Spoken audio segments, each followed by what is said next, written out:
அன்பு நெஞ்சங்களே, இறைவன் தந்த புதிய நாளிலே இறைவனுக்கு நன்றி கூறி இறை வார்த்தையால் நம் வாழ்வை மகிழ்விப்போம். இறைவன் நம் அனைவரை நிறைவாக ஆசீர்வதித்து பாதுகாத்து வழி நடத்துவாராக.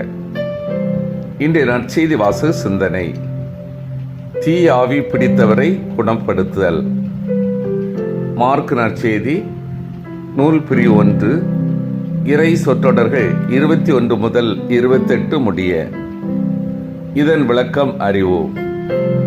மார்க்குவை பொறுத்தவரையில் இயேசு ஆற்றிய முதல் பணி தீய ஆவி பிடித்தவரை குணப்படுத்தியதாகும்.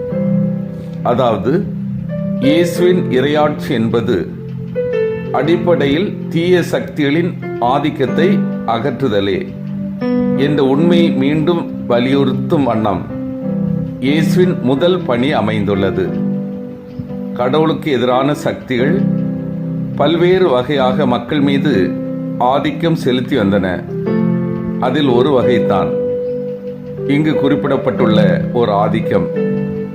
தொன்று தொட்டு இன்று வரை அனைத்து மக்களும் தங்களிடையே தீமை விளைவிக்க ஒரு சக்தி தான் பேய் அல்லது அசுத்தாவி என்று கருதி வந்துள்ளன.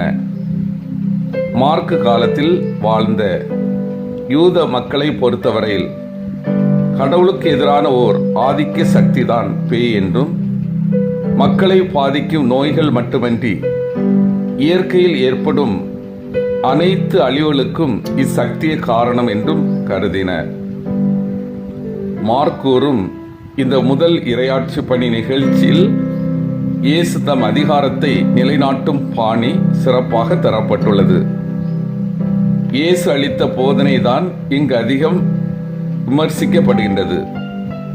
இயேசுவின் வார்த்தைகளில் ஒரு தனி கவர்ச்சியும் மக்களை தன்மைப்படுத்தும் தன்மையும் யூதர்களை கட்டுப்படுத்தக்கூடிய அதிகாரம் இருந்ததை மக்கள் உணர தவறவில்லை. தாங்கள் பழக்கப்பட்ட மறைநூல் அறிஞர்களின் போதனையில் இத்தகைய தன்மைகளை அவர்கள் உணர்ந்ததில்லை. இயேசுவின் போதனை மக்களை மட்டுமல்ல, தீய சக்திகளையும் பாதித்தது. இயேசுவின் வல்லமை தீய சக்திகளின் வல்லமைக்கு சவாலாக விளங்குகின்றது. இயேசு நிலைநாட்ட வந்த இறையாட்சியின் ஒரு கூறாக விளங்கிய அவருடைய போதனைக்கு அசுத்தாவி ஈடு கொடுக்க இயலவில்லை. நாசரேத்து இயேசுவே, நீர் கடவுளுக்கு அர்ப்பணமானவர் என்ற அறிக்கை நம்பிக்கையிலிருந்து எழவில்லை. இயேசுவின் வல்லமையிலிருந்து தன்னை பாதுகாத்துக் கொள்ள வேண்டிய கட்டாயத்தில் விளைந்தது இது. இங்கு பேய் ஓட்டுவராக அறிமுகம் பெறும் இயேசுவின் ஒரே நோக்கம் அசுத்தாவின் ஆதிக்கம் அழிய வேண்டும் என்பதே. மார்க் நற்செய்தி தரும் முதல் பேய் ஓட்டு நிகழ்ச்சியில் ஏற்படும் 2 விளைவுகள்: ஒன்று, பேய் பிடித்து துன்புற்றிருந்தவர் விடுதலை பெறுகிறார். 2, அங்கு சூழ்ந்திருந்த மக்களின் மகிழ்ச்சி கலந்த வியப்பு. அவர்கள் இயேசுவை ஏற்றுக்கொள்ள ஆர்வம் கொண்டார்கள். அன்பார்ந்தவர்களே, மனிதர்களிடம் உள்ள வல்லமையை 3 வகையாக பிரிக்கலாம். 1, உடல் சார்ந்த வல்லமை. 2, மனம் சார்ந்த வல்லமை. 3, ஆவி சார்ந்த வல்லமை. ஆவியிலிருந்து புறப்படும் வல்லமை அளப்பரியது. ஜெபத்தில் இறைவனோடு ஒன்றிக்கும் போது நிறைவாக கிடைக்கிறது. இயேசுவின் அதிகாரம் நிறைந்த போதனை இறை தந்தையின் உறவால் பெற்ற வல்லமையாக உருவாகியுள்ளது. தீய ஆவியை அகற்றுகின்றது. தீய ஆவி கூட இறை பிரசன்னத்தை உணர்கின்றது. இன்று நாம் வாழும் சமுதாயத்தில் உள்ள தீய ஆவியின் செயல்களான பணாசை, அதிகாரவெறி, பொறாமை, பேராசை, பழிக்கு பழி வாங்கும் உணர்வு, இவற்றை அகற்றுவோம்.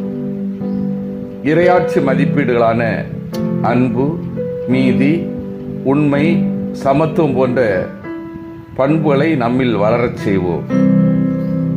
சிந்தித்து தியானித்து செயல்படுவோம்.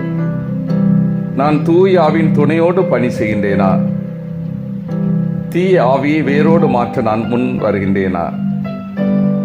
எனது போதனை இயேசுவை போன்று நலமளிக்கும் ஆற்றல் கொண்டதாக உள்ளதா? மன்றாடுவோம். வல்லமை மிக்க இறைவா, நாங்கள் அனைவரும் இயேசுவை போன்று தீய ஆவியை வேரோடு அகற்றவும் இறையாட்சி மதிப்பீடுகளை இம்மன்னகத்தில் மலரச் செய்யவும் வரம் தாரும். ஆமேன்.